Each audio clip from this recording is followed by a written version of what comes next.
Here's just a quick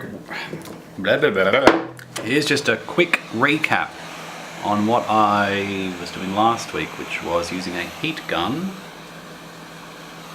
to desolder microchips off a RAM chip, effectively getting chips off a chip. So I'm at 320 degrees, it's good to see it remembered that, and I'm just going to try removing them. I need a third hand that is secured to the desk. This one is not very secured.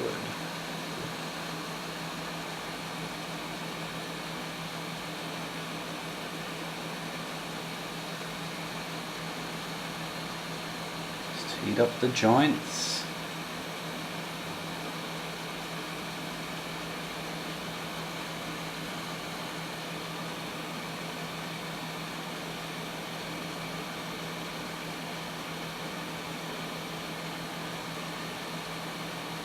When it does start to give some give, you notice it. You notice it immediately.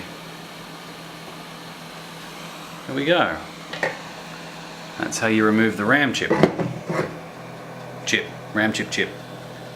So that's going to be quite hot, so I'll just fling it away. Do a quick inspection, make sure you didn't lift any tracks. In my case I haven't, which is most certainly good news. Ow, the screwdriver's really hot. And now I'm on to the next part, which is actually a bit more exciting, a lot more complicated. You'll see that in one of my other videos. Keep watching.